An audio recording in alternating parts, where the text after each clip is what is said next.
uit liefde, nie uit behoefte nie. God het nie als geskep omdat hy iets kort gekom het nie. Hy is volkome in homself. Hy was nog altyd volkome, gelukkig, tevrede en volmaak. Hy het nie iets of iemand nodig gehad om hom meer te maak nie. Handelinge 17, 24 tot 25 lees ons: Die God wat die wêreld gemaak het en alles wat daarin is, hy wat Here is van hemel en aarde, woon nie in tempels wat met hande gemaak is nie, en word ook nie deur mensehande gedien asof hy iets nodig het nie, omdat hy self aan almal lewe en asem en alles gee. God was dus nie eensaam nie. Hy is drie-enig, Vader, Seun en Heilige Gees, 'n ewige volmaakte gemeenskap van liefde. Johannes 17:24 sê: Vader, ek wil dat waar ek is, hulle wat U my gegee het, ook saam met my sal wees, sodat hulle my heerlikheid kan sien, wat U my gegee het, omdat U my liefgehad het, voor die grondlegging van die wêreld. Sien jy?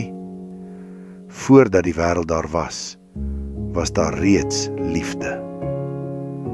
Vader het die Seun liefgehad, die Seun het die Vader liefgehad, en die Gees het daardie liefde laat vloei.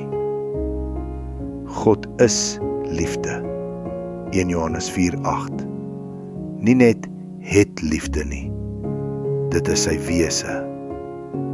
God het als geskep omdat hy wou deel in liefde en heerlikheid. Liefde soek altyd 'n ontvanger. Ware liefde is nie selfgesentreerd nie. Dit wil uitvloei, gee, deel. So het God besluit om sy liefde en goedheid en heerlikheid te deel deur die skepping. Soos daar staan in Jesaja 43:7, elkeen wat na my naam genoem is, wat ek tot my eer als geskep het, wat ek geformeer het, ja, wat ek gemaak het. En ook in Psalm 19:1 staan daar: Die hemele vertel die eer van God, en die uitspansel verkondig die werk van sy hande. Hy het dus nie als geskep omdat hy iets kort gekom het nie, maar omdat hy liefde wil deel, wil gee, wil goed doen. Ons bestaan, omdat hy wou hê dat ons sy liefde moet beleef. Efesiërs 1:4-5 sê: Soos hy ons in hom uitverkies het voor die grondlegging van die wêreld, en ons voorbeskik het om ons as sy kinders aan homself te verbind deur Jesus Christus, volgens die welbehae van sy wil. God het als geskep, uit liefde, vir liefde, tot sy eer. Nou hoekom vra God dat ons hom moet aanbid?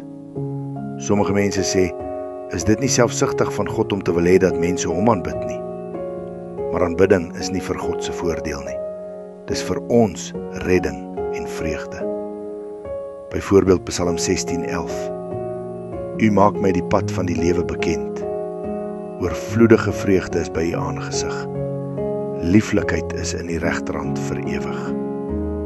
Wanneer ons God aanbid, rig ons hart op die hoogste goed, die bron van lewe self. Ons aanbid nie omdat God 'n ego het nie, maar omdat ons siele aanbidding nodig het. As ek nie God aanbid nie, sal ek iets anders aanbid. Geld, mag, plesier, mense, selfs myself. Soos in Romeine 1:25 staan, hulle het die waarheid van God verruil vir die leuen, en die skepsel vereer en gedien bo die Skepper. Ons word soos wat ons aanbid. As ek God aanbid, vorm hy my na sy beeld. Kyk maar na 2 Korintiërs 3:18 wat sê: As ek afgode aanbid, word ek gevorm deur hulle nietigheid. Psalm 115 vers 8. Aanbidding bring vreugde en vervulling. Wanneer ek God eer, verander iets binne in my.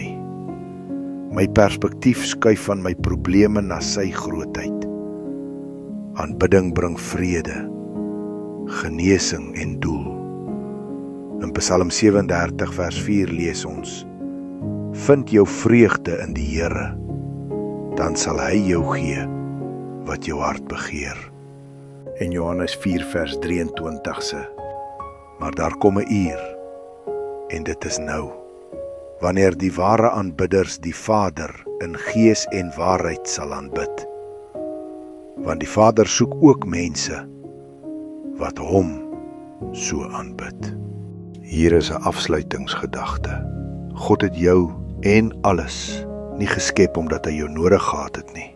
Hy het jou geskep omdat hy jou wou hê. En hy het jou gemaak om sy liefde te beleef, sy goedheid te weerspieël en sy naam te verheerlik. Nie uit dwang nie, maar uit vreugde. Openbaring 4:11 sê, U is waardig, o Here, om te ontvang die heerlikheid en die eer en die krag, want U het alle dinge geskape, en deur U wil bestaan hulle, en is hulle geskape. Dankie vir jou tyd, en 'n mooi dag vir jou, my vriend. Mag God jou seën.